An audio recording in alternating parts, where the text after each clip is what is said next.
नमस्कार, मैं हूं आपके साथ पूनम और आप देख रहे हैं हिमाचल दस्तक वेब टीवी की प्रस्तुति दस्तक दिन भर। और मैं यशपाल सिंह। आइए नजर डालते हैं आज के मुख्य समाचारों पर। गुस्से में सीएम जयराम ठाकुर, विपक्ष पर बरसे सैनिटाइजर खरीद में होगी एफआईआर, युवक की मौत की जांच के दिए आदेश।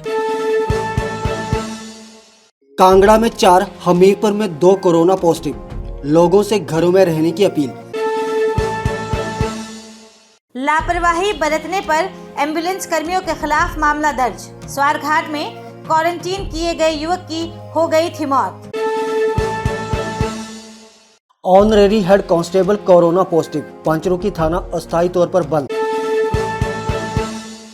सरकार स्कूल फीस और अन्य शुल्क लेने की दे इजाजत, सीबीएसई स्कूल एसोसिएशन ने शिक्षा मंत्री से उठाई मांग।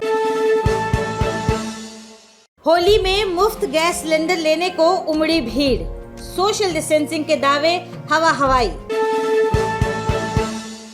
फैब्रिक की जर्मन तकनीक से तैयार यूपीवीसी के खिड़की और दरवाजे अब हिमाचल में भी। न दीमक की चिंता, न उखड़ता पेंट, न पानी का कोई असर, न ही शोर आएगा अंदर। सबसे अच्छे दाम और 10 साल की गारंटी के साथ हिमाचल में भी बना रहे हैं डीलर। अभी कॉल करें फैब्रिक 7206682066 या 8988289882। और अब समाचार विस्तार से। मुख्यमंत्री जयराम ठाकुर मंगलवार को गुस्से में दिखे। ओक ओवर में अचानक बुलाई पत्रकार वार्ता में वे विपक्ष के नेताओं पर जमकर बरसे। जयराम ठाकुर ने कहा कि ना तो 6 बार के सीएम वीरभद्र सिंह ने ये दौर देखा है, ना ही कांग्रेस शासित राज्यों की हालत हमसे अच्छी है, फिर भी विपक्ष के नेता ज्ञान बांट रहे हैं। उन्होंने सचिवालय की सैनिटाइजर खरीद पर एफआईआर दर्ज कर विजिलेंस जांच के आदेश दिए और साथ ही कहा कि हालांकि इस खरीद में एक भी सरकारी पैसा किसी को नहीं दिया गया है। साथ ही बिलासपुर के क्वारंटीन सेंटर में हुए हादसे में जान गंवाने वाले युवक की मौत के मामले में मैजिस्ट्रियल जांच के आदेश दिए हैं।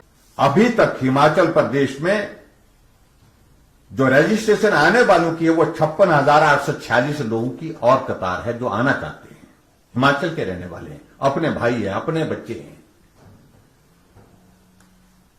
और इसी तरह से हिमाचल प्रदेश से जाने वाले लगभग 74,882 की रजिस्ट्रेशन जो हमारे पास है, जो बाहर जाने वाले हैं, दूसरे प्रदेशों में जाने, कोई बिहार जाना चाहता है, कोई हरियाणा चाहता है, कोई मध्य प्रदेश जाना चाहता है, कोई दूसरे प्रदेशों में जहां जहां भी उनके घर है। ये एक बहुत कठिन प्रक्रिया, कठिन परिस्थिति।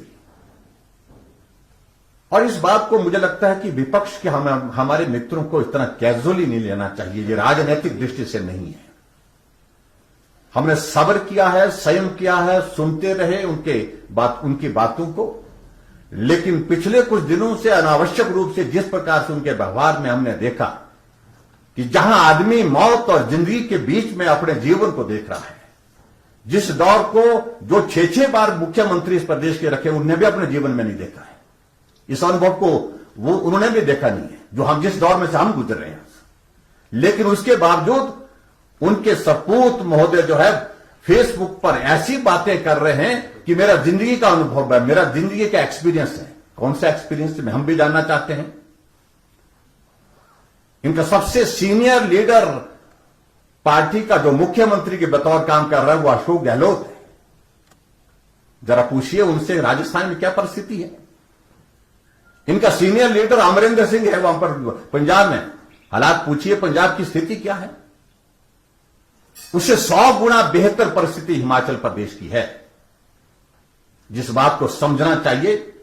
और राजनीति करने के लिए मैं अभी तक काम में लगा हूं। मुझे इस काम को, मेरी प्राथमिकता यह है कि अभी मैं कोविड-19 के इस दौर से हिमाचल के हर एक व्यक्ति को बाहर निकालूं। और मैं मेहरबानी करके कहना चाहता हूं कि वो समझ लें, इस बात को बड़े साफ शब्दों में समझ लें कि रुख हमको उस तरफ ही करने की अगर जरूरत पड़ेगी तो हम उसमें परहेज नहीं करेंगे। पूछने का अधिकार आपको है, लेकिन गाली गलौज सुनने के लिए सुबह से शाम तक इस प्रकार से जिस भाषा का इस्तेमाल कर रहे हैं, चाहे वो विपक्ष के, हम तो हैरान होते हैं इन सारी चीजों को लेकर के। इनके पार्टी का अध्यक्ष का पत्र अलग से आता है, वीरभद्र सिंह का पत्र अलग से आता है, मुकेश अग्निहोत्री का जो अपोजिशन का लीडर की उसकी चिट्ठी अलग से आती है। नेता कौन है, इसलिए वो स्पष्ट नहीं कर पा रहे। देश के अन्य राज्यों की तरह हिमाचल में भी कोरोना मरीजों की संख्या बढ़ने लगी है। पिछले कुछ दिन से कोई न कोई नया मामला सामने आ रहा है। मंगलवार को जिला कांगड़ा में 4 और हमीरपुर में कोरोना के 2 नए मामले सामने आए हैं, जो प्रदेश के लिए काफी चिंता की बात है। जिला कांगड़ा के पंचरुखी थाना का एक ऑनरेरी हेड कांस्टेबल, एक पपरोला का व एक तकीपुर के साथ लगते कुल्थी क्षेत्र का है, जबकि चौथा केस जमानाबाद का है। इसके अलावा जिला हमीरपुर के सुजानपुर उपमंडल के बजरोल गांव में भी कोरोना के 2 पॉजिटिव मामले सामने आए हैं। हिमाचल दस्तक वेब टीवी आपसे अपील करता है कि सोशल डिस्टेंस बनाए रखें और जितना हो सके घर में रहकर खुद भी सुरक्षित रहें और अपने परिवार को भी सुरक्षित रखें। स्वारघाट के वन विभाग गृह क्वारंटीन सेंटर में रह रहे घुमारवीं के लिंगड़ी गांव के युवक की मौत मामले में नया मोड़ आ गया है। इस सेंटर के कमरे में उसके साथ रह रहे अन्य युवक ने इस मामले में लापरवाही बरतने का आरोप लगाया है। युवक का कहना है कि यदि समय पर हंसराज की सहायता की जाती तो उसकी जान को बचाया जा सकता था, लेकिन कमरे में काफी देर तक तड़प रहे हंसराज को उठाने के लिए कोई भी आगे नहीं आया। हंसराज के साथ सेंटर में रह रहे युवक ने कहा कि हंसराज को कमरे में एम्बुलेंस में डालने के लिए किसी भी एम्बुलेंस कर्मी ने सहायता नहीं की, अन्यथा हंसराज की जान बच सकती थी। इस बाबत थाना स्वारघाट में 304A तथा IPC की धारा 341 के तहत मामला दर्ज कर लिया गया है।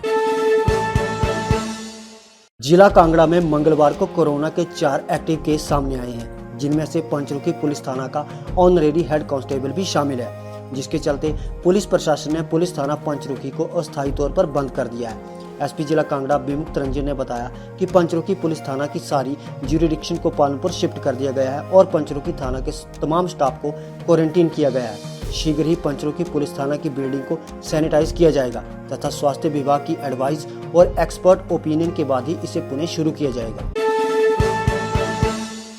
बच्चों, अध्यापक व अन्य स्टाफ के हितों को ध्यान में रखते हुए स्कूल को सुचारू रूप से चलाने के लिए शिक्षा मंत्री स्कूल फीस व अन्य शुल्क लेने की इजाजत दें। ये मांग CBSE स्कूल एसोसिएशन ऊना ने शिक्षा मंत्री से उठाई। मंगलवार दोपहर बाद एसोसिएशन के अध्यक्ष सुमेश शर्मा की अध्यक्षता में सदस्यों ने DC ऊना संदीप कुमार के माध्यम से शिक्षा मंत्री सुरेश भारद्वाज को ज्ञापन भेजा। इस अवसर पर अनुज वशिष्ठ व प्रमोद शर्मा भी मौजूद रहे।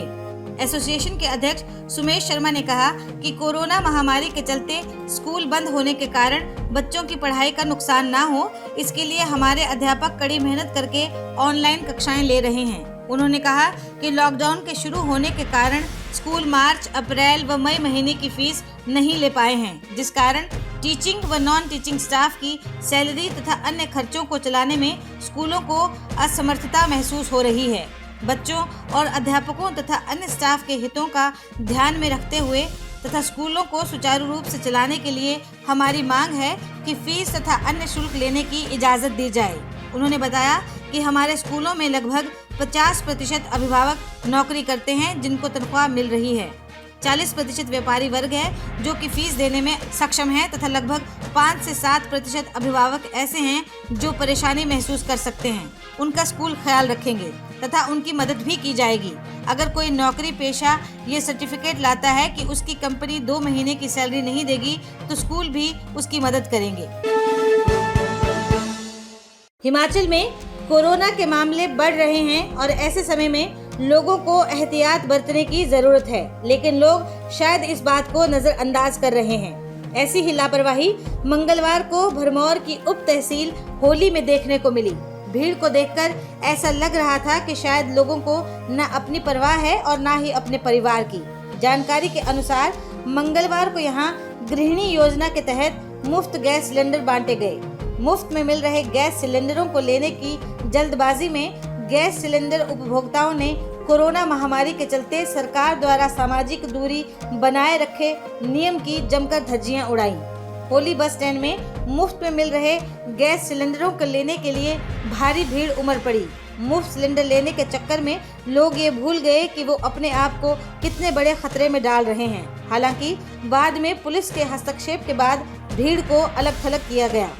पुलिस चौकी प्रभारी सुभाष चंद्र ने बताया कि कुछ समय के लिए भीड़ इकट्ठी हुई थी, जिसे बाद में अलग थलग कर दिया गया। आज के लिए बस इतना ही। घर पर रहें, सुरक्षित रहें और देखते रहें आपका अपना वेब टीवी हिमाचल दस्तक, दिल से दिमाग तक। शुभ रात्रि।